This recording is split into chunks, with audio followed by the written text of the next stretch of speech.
నీకు అర్థం కావట్లా. ఇంకా నువ్వు మాత్రమే న్యాయం, ధర్మం, పుణ్యం, పాపం ఇవన్నీ పట్టుకుని కూర్చున్నావు. బయట అలా లేదు అక్కడ. ఎగ్జాంపుల్ చెప్పనా? ఓ ఇన్స్టాగ్రామ్లో రోత కింద తిరుగుతుంది ఆ రీలు. దాని గురించి చెప్పనా? అది రీల్ మాత్రమే కాదు. ఏంటి గురు సోషల్ మీడియా దాని గురించి ఎక్కడ చెప్తున్నావు అని అనుకోకు. కళ్ళు బయలుగా అమ్మేస్తాయి ఆ నిజం చెప్తే. అప్పుడు అర్థమవుద్ది నీకు ఎంత పుణ్యం ఉంది, ఎంత పాపం ఉంది, ఎంత మహాత్ములు ఉన్నారు, ఎంత గొప్పోళ్ళు ఉన్నారు అని. సరే చెప్పుకుందాం కానీ ముందు లైక్ కొట్టు. ఆ కింద హైప్ అనే బటన్ ఉంటుంది, అది ఖచ్చితంగా నొక్కి తీరాల్సిందే ఈ వీడియోకి. ఎందుకంటే విషయం అలాంటిది. ఇప్పుడు పేర్లే చెప్పేసుకుందాం. పోన్లే మనల్ని ఎవడాలనుకున్నా పర్లేదు, అది నిజమో కాదో నువ్వే కామెంట్ పెడితే కానీ. ఇప్పుడు విరాట్ కోహ్లీ ఉన్నాడు, నాకు చాలా ఇష్టం. మనోడు ఫిట్నెస్లో కానీ క్రికెట్లో కానీ అదరగొడతాడు. మనోడు మాత్రం సలాడ్లు తింటాడు, మనల్ని మాత్రం పెప్సీలు, కోకోకోలాలు, చిప్స్ అయ్యి ఇయ్యి తినమంటాడు. ఇంకొక అడుగు ముందుకేద్దాం. మన సూపర్ స్టార్స్ ఉన్నారు, మన హీరోస్ ఉన్నారు, ప్రతి ఒక్కళ్ళు ఉన్నారు. వీళ్ళందరూ ఏం చేస్తారంటే రోజు కొలత ప్రకారం తిని రోజు నిద్రను కూడా లెక్క పెట్టుకుని పడుకుంటూ ఉంటారు. కానీ నిన్ను నన్ను మాత్రం అర్థమైన చెట్టా తాగమంటారు. అది తాగితే ఎక్కడో లేని దమ్ము బయటకు వచ్చేసంట కొండలు ఎక్కేసి దూకేసి కింద పడి దొల్లేస్తామంట. అలాంటి కోకోకోలా, పెప్సీ లాంటి వీటినన్నిటిని ప్రమోట్ చేసి మన నెత్తిని పోస్తున్నారు. సిగరెట్ తాగమంటాడు ఒకడు, గుట్కా మంచిది అంటాడు ఒకడు, మందుకి ఆల్టర్నేటివ్ బ్రాండ్ని ప్రమోట్ చేస్తాడు ఇంకొకడు. వీళ్ళందరూ దేని చేస్తారంటే డబ్బులు కోసమే. డబ్బు కోసం అవతల 10 మంది క్యాన్సర్ వచ్చి పోతారా, లేదంటే 10 మంది నోరు బొక్కల పడిపోయి పోతారా, 10 మంది లివర్లు దొబ్బిపోతారా అనేది అనవసరం. అక్కడ డబ్బు వస్తుంది, ఒక కాంట్రాక్ట్ వస్తుంది. ఆ కాంట్రాక్ట్ ద్వారా కొన్ని రోజులు ప్రతి సంవత్సరమో ప్రతి నెల ప్రతి యాడ్కో గుట్ల కింద డబ్బులు వచ్చి పడిపోతాయి. సో ఆ డబ్బుల కోసం వాళ్ళందరూ ప్రజల ప్రాణాలు అంటావా, లేదంటే ప్రజల ఆరోగ్యం అంటారా, బొచ్చేం కాదా, ఇదేమీ లెక్క చేయరు. ఎందుకంటే వాళ్ళకి డబ్బు వస్తుంది. పోనీ తిండికి తికానా లేకుండా మరీ రోడ్డు మీద పడిపోయి దీన స్థితిలో ఉన్నారా అంటే లేదు. ఆల్రెడీ 100 కోట్లు ఉంది వెనకాల. అయినా సరే మళ్ళీ మరోసారి అంతకు మించి ఒకదానికి మించిన ఒకటి యాడ్లు చేసుకుంటూ వెళ్ళిపోతున్నారు.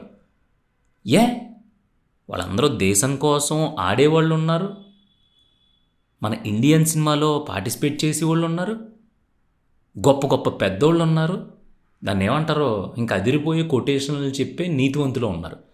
కానీ వీళ్ళందరూ తిరిగి నోరు లాగేస్తుంది. కానీ ఎక్కడ తిరిగి వచ్చినా సరే డబ్బు అనే ఒక చోట మాత్రం అవన్నీ మర్చిపోయి ప్యూర్ పర్ఫెక్ట్ మనిషిలో బిహేవ్ చేస్తున్నారు. బయటవాడు ఏమైపోయినా పర్లేదు, బయటోడు వదిలే, బయటోడు ఎలా నాశనం అయిపోయినా పర్లేదు, కానీ వాళ్ళకి కావాల్సింది డబ్బు. మరి నీకేం పోయే కాలం రా? శుభ్రంగా వ్యాపారం చేసుకునో ఉద్యోగం చేసుకునో తొక్కుకుంటా 10 మంది మీద నుంచి వెళ్ళిపోయి ఆ డబ్బు కట్టలేదో సంపాదించు త్వరగా. ఇక్కడ నువ్వు ఎలా సంపాదించావు, ఎంత పద్ధతిలో బిహేవ్ చేసావు, ఎంత తోపులో ఉన్నావు, ఈ లెక్కలోకి రావు. నీ దగ్గర డబ్బులు ఉన్నాయా లేదా?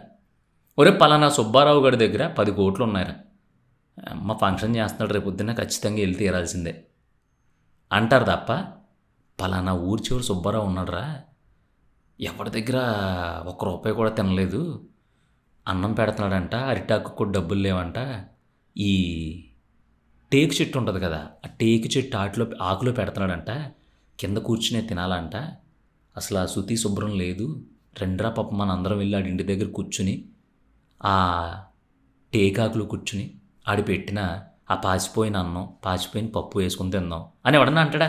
ఒరే అనరా నాయన, అనరు. ఆడి సుబ్బారావు అయినా నువ్వైనా నేనైనా అల్టిమేట్గా జనానికి కావాల్సింది ఏంటి అంటే డబ్బు ఉన్నోడు. ఈ 2 మాత్రమే.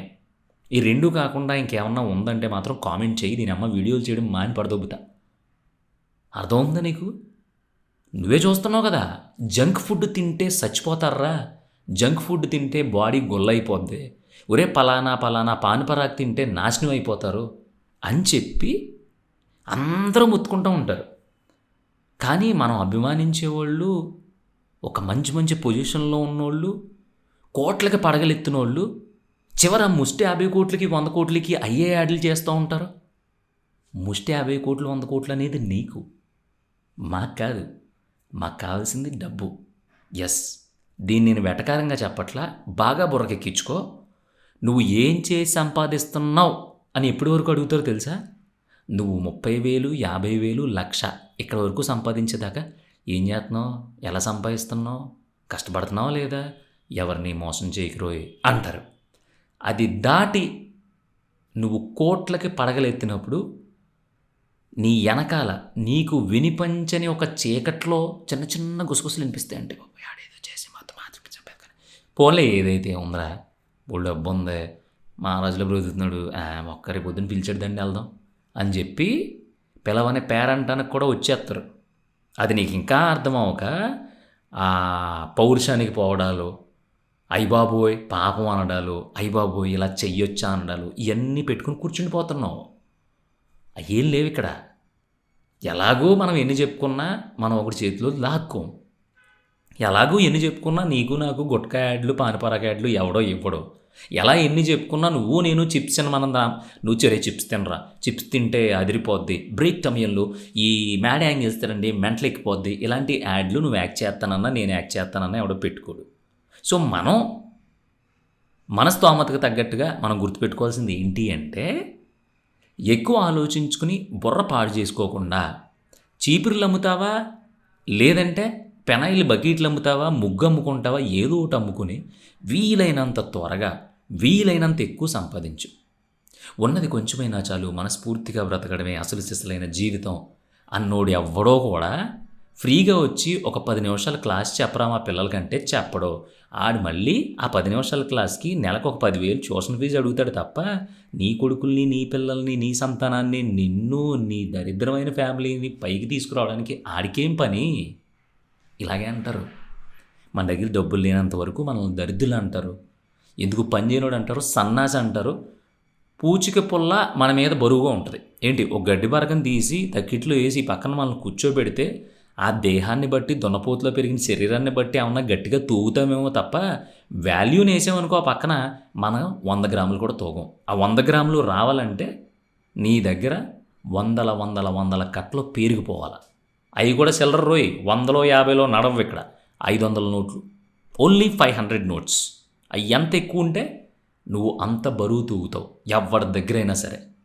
నువ్వు చూడలేదా మీ ఊళ్ళో ఆడు చాలా పెద్ద డింగ్రీ, చాలా పెద్ద మఫ్లీస్ గడాడు, కట్ చేస్తే ఆడు సమ్ అమౌంట్ సంపాదించి ఒక రేంజ్కి వెళ్ళిపోయేటప్పటికి ఊళ్ళో అందరూ కూడా బాబో ఇంకేం లేదు, మామూలుగా కనిపించని దైవం, లేదంటే దేవుడు కనిపించడని ఎవడన్నాడు దేవుడు కనిపించడని, కనిపిస్తున్నాడు కదా అడుగో 2-3 కోట్లు సంపాదించాడు, ఇంకా అంతకన్నా ఏం కావాలి? అసలు మన ఊళ్ళో ఎవరన్నా సంపాదించరా? ఆడి సంపాదన గురించి నీకు ఎందుకు? నానా సంఘాలు ఏదో చేసుకున్నాడు, డబ్బులు రా 3 కోట్లు సంపాదించి మాట్లాడుకుంటున్నావు, ఏం తెలియదు అనుకుంటున్నావు, మెంటలు వచ్చేది దాన్ని రాత్రిపాలు కష్టపడిపోతున్నాడు రా. తడబడిపోతారు ఆడి గురించి చెప్పడానికి. ఆడు ఎలా సంపాదించాడు పక్కన పెట్టి, అది చెప్పేది. ఇప్పుడు పృథ్వీ ఇదంతా మనకి ఎందుకు, మనకు అవసరం అంటావా? మనం ఉన్న దాంట్లో సర్దేసుకుందాం, బ్రతికేద్దాం అంటే ఓకే, అలాంటి వాళ్ళకి చెప్పట్లా. కానీ కొంతమంది ఉన్నారు. నేను ఒక మెయిల్ చేసాడు నాకు, అడేమంటాడంటే, అన్నా నేను ఎందుకో దిగజారలేకపోతున్నాను అన్నా అంటున్నాడు. నాకు అర్థం కాలే. ఏంటి గురువు నాకు అర్థం కాలేదు అన్న. అదే అన్న, నా చిన్న చిన్న పనులు చేయలేకపోతున్నాను నేను. ఇప్పుడు ఏదైనా ఒక మంచి స్థాయిలో ఉండి సంపాదించాలనుకుంటున్నాను. సంపాదిస్తే అలాగ స్థాయి పెరుగుతుంది కదన్నా. సో అదేదో మంచి స్థాయిలో ఉండి సంపాదిస్తే ఇంకా బాగుంటుంది కదా, మనం నలుగురిలో గుర్తింపు పొందొచ్చు కదా అని పెద్ద పెద్ద పదాలు వాడాడు. నాకైతే మామూలుగా 9:30కి 10కి పడుకుంటాను నేను. 11:30 అయింది నాకు ఆడితో చాటింగ్ చేయడం మొదలుపెట్టి. తర్వాత చెప్పా, నా వల్ల కాదు బాసు నీతో, రేపు పొద్దున ఒక వీడియోలో మాట్లాడేసుకుందాం అని చెప్పి ఈ వీడియో వేసుకున్నాను ముందు. పెద్ద పెద్ద గొప్పోళ్ళు వాళ్ళకి ఒక ప్రోడక్ట్ ప్రజల్లోకి ప్రమోట్ చేస్తే అది ఎంతమంది ఇన్ఫ్లుయెన్స్ అవుతారు అనేది వాళ్ళకి తెలుసు. అయినా సరే వాళ్ళు చేస్తున్నారు. ఎందుకంటే డబ్బు పరమావధి. ఇక్కడ ఎంత గొప్పోడైనా కానీ ఒక 50 కోట్లు ఇస్తానంటే మెల్ట్ అయిపోతాడు, అల్లా కారిపోతాడు. అలాగా ఐస్ క్యాన్త్ మొక్క, మంచు మొక్క, లేదంటే బెల్లం మొక్క కరిగినట్టు రా కరిగిపోతాడు 50 కోట్లు అనగానే. నా వరకు వాసు, వాళ్ళకి వీళ్ళకి పేర్లు పెట్టదులే. నా వరకు నువ్వు ₹1,00,00,000 ఇస్తా అన్నావు అనుకో, ఒక బీర్ ప్రమోట్ చేయమన్నావు, నేను చేస్తా, బరాబర్ చేస్తా. పత్తిత్తు కబుర్లు చెప్పను నేను చేస్తా. ₹1,00,00,000 తెచ్చిపెట్టండి, పలానా బియర్ పృథ్వీ లోకల్గా తయారవుతుంది, నువ్వు ప్రమోట్ చేయంటే ఎస్.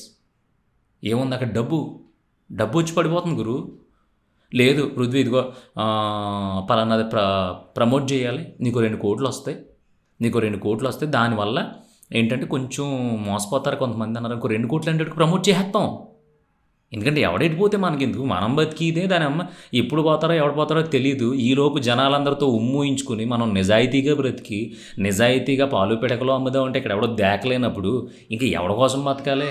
చచ్చిన తర్వాత ఎంతమంది మోస్తారు అనేది ఎప్పుడు గుర్తుపెట్టుకోకు. నువ్వు పోయిన తర్వాత ఒకడు మోస్తే ఏముంది, 100 మంది మోస్తే ఏముంది, అసలు మన దగ్గరికి ఎవడో రాకపోతే ఏముంది, కుక్క చావు చచ్చాడురా అనుకుంటే ఏముంది.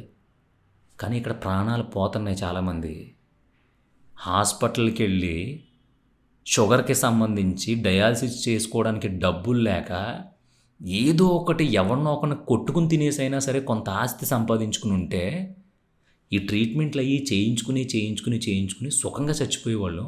చచ్చిపోయిన తర్వాత మనల్ని ఎవడు ఎన్ని తిట్టుకున్నా పర్లేదు అని హాస్పిటల్ దగ్గర కూర్చుని ఏడ్చేవాళ్ళని చూశాను నేను. అవకాశం వచ్చినప్పుడు ఇది చేస్తే ఎందుకులే, మన మనస్సాక్షి ఒప్పుకోవట్లేదు కదా, మనం ఇంత కింద స్థాయికి దిగిపోయి డబ్బులు సంపాదించిన అవసరమా అని చెప్పి చాలామంది వచ్చిన డబ్బుని వెనక్కి గెంటేసి అవసరం ఏర్పడి ఈరోజు ఎవ్వడో ₹1,00,000 కావాల్సి ఉంటే 1,00,000 సార్లు కాళ్ళు దగ్గర తిప్పించుకుంటున్నోడు, చుట్టూ తిరుగుతూ ఏడుస్తున్నోళ్ళు చాలామంది ఉన్నారు. ఇది చెప్పడానికి రీజన్ అది. ఆ అబ్బాయి ఎవడైతే మెసేజ్ పెట్టాడో ఆడు నేను దిగజారలేకపోతున్నానన్నా అన్నాడు. ఎందుకు దిగజారడం ఏంటి? ఇప్పుడు నీకు ఒక బిజినెస్ చేస్తే ఆ బిజినెస్ ఫర్ ఎగ్జాంపుల్ చీపుర్లు అమ్ముకుంటే రోజుకి 4,000 మిగులుతున్నాయి అంటే నేను చీపుర్లు అమ్ముతా. అలాగే చెప్తావులే, ఒక వీడియోలో కనిపిస్తావు కానీ చీపుర్లు అమ్ముతాడని చీపుర్లు అంటావా? లేదు, నిజంగా చెప్తున్నా. ఎవరైనా రోజుకి 4,000 ఇస్తాను పృథ్వీ, నిన్ను ఎదుర్కొన్న నుంచి వీడియో తీస్తా, కరెక్ట్గా సంవత్సరం 1 గంట చీపుర్లు అమ్ము, రోజుకి 4,000 ఇస్తా అన్నారు అనుకో, గంట చీపుర్లు అమ్మితే 4,000 వస్తుంది అంటే నెత్తి మీద కాదు మొత్తం సొక్కా ఇప్పుకొని నెత్తి మీద చీపుర్లు పెట్టుకుని సొంతంగా తిరిగేస్తాను నేను.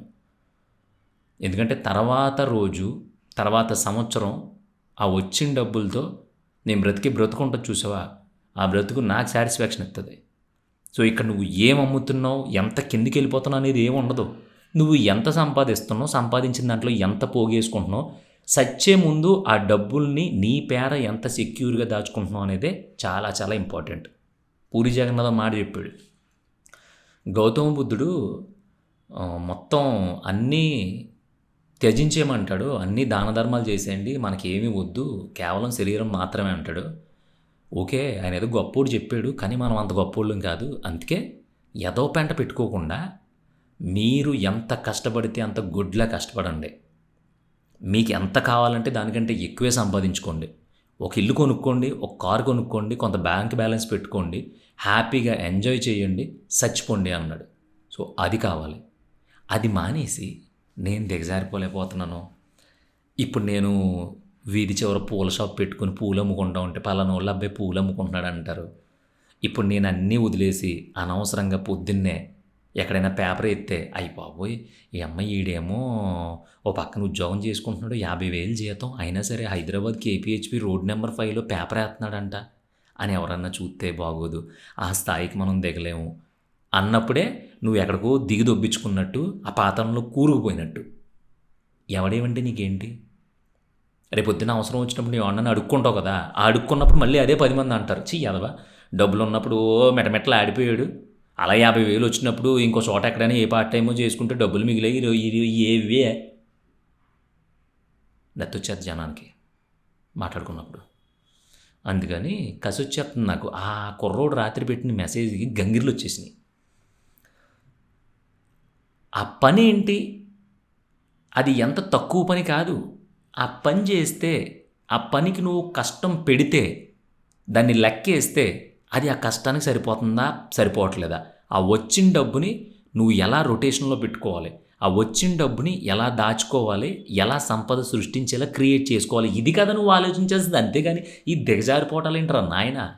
ఇప్పుడు నాకు సినిమాలు ఇష్టం, మామూలుగా కొత్త సినిమాని వస్తుంది, అలా అని చెప్పి నేను సినిమాలోనే ఇప్పుడు లైట్ పట్టుకోరా పృథ్వీ, ఈ రోజు 4,000 ఇస్తాను, లేదంటే ఈ రోజు 2,000 ఇస్తాను, 1,500 ఇస్తాను, షూట్ లేదు కదా వెనక్కి ఏం వెళ్తావులే అంటే లైట్ పట్టుకున్న రోజులు ఇన్ని ఉన్నాయి. నేను చిన్న షార్ట్ ఫిలింలు అట్లలో సో యాక్టర్గా సెలెక్ట్ అయ్యో రా అని ఎగేసుకుంటా షూటింగ్కి వెళ్ళిపోయిన వెంటనే ఈ రోజు మరి షూట్ లేదు, ఈ రెమ్యునరేషన్ ఎలాగో వచ్చేస్తుంది, చిన్న పని ఉంది చేస్తావా అంటే ఏంటంటే ఏమీ లేదు, వీళ్ళకి టిఫిన్లు స్నాక్స్ అయిపోయినప్పుడు అలా తెచ్చిస్తూ ఉండాలి, వాళ్ళే పెట్టుకుని తింటారు అంటే స్నాక్స్ తెచ్చిచ్చిన రోజులు బోల్డ్ ఉన్నాయి, 2,000 ఎక్స్ట్రా వచ్చి చేశాను నేను ఆ పనులు. నిర్మోహమాటంగా చెప్తున్నా. స్నాక్స్ తెచ్చి అక్కడ పెట్టి సార్ స్నాక్స్ వచ్చినాయి తినేయండి సార్ అంటే వాళ్ళందరూ తినేసిన తర్వాత మళ్ళీ ఇంకేమన్నా కావాలేమో అందరినీ అడిగి రాసుకుని తెచ్చేవాడిని. ఎస్, సర్వర్గా కూడా చేశా. కానీ అక్కడ సర్వర్ అని ఎవడన్నా పేరు పెట్టినా పెట్టుకున్న పోయినా నన్ను సర్వర్లో చూసినా అరే బాబు ఏంటబ్బా మీ హోటల్లో బజ్జీలు బాగలేదు, సర్వర్ అయ్యుండి చెప్పొచ్చు కదా పిల్లోడికి అని చాలామంది అన్నారు నన్ను ఒక్కోసారి. అయినా సరే సో హ్యాపీ, సర్వర్ గెటప్లో ఎంత న్యాచురల్గా ఉన్నారా అనుకునేవాడిని నేను. బాగుంది కదా. అలా అన్నీ చేసుకుంటా కేవలం నాకు నచ్చిన పనులు ఇది మాత్రమే చేస్తానని పాయింట్ పెట్టుకోకుండా చిచ్చి ఆ పరిస్థితికి ఎప్పుడూ దిగజారను నేను, అలాంటి పనులు ఎప్పుడూ చేయను అని ఎదవాటం పెట్టుకోకుండా ఇదిగో ఇలా మీ ముందు ఓ మంచి వాటం పెట్టుకుని కూర్చున్నా నిర్మోహమాటంగా నిర్భయంగా. అందుకని ఆ వీడియో పెట్టిన కుర్రగాడితో పాటు ప్రతి ఒక్కరికి చెప్పేది ఏంటంటే ఇక్కడ దిగజారిపోవటాలు, తక్కువ పనులు, ఈ పని చేయకపోవటాలు, న్యాయాలు ధర్మాలు ఏమీ లేవు. నీ ఓపికని ఒక దాంట్లో పెట్టి పని చేసుకో. అర్థమవుతుందా? నువ్వు ఒక్కడవే పత్తిత్తులా ఉన్నంత మాత్రాన ప్రపంచం ఏమీ మారిపోదు. మార్పు మనతోనే మొదలవ్వాలి అంటావా? అలాంటి మొదలవ్వాల్సిన మార్పులు చాలా ఉన్నాయి. షాప్కి వెళ్ళినప్పుడు బ్యాగ్ పట్టుకెళ్ళు, ప్లాస్టిక్ కవర్ వాడుకో. అర్థమవుతుందా? నీకు ఎవడో ఒకడు ఏదో సలహా ఇమ్మని వస్తే ఆడి సంకనాకి పోయి సలహా కాకుండా మంచి సలహా ఇవ్వి.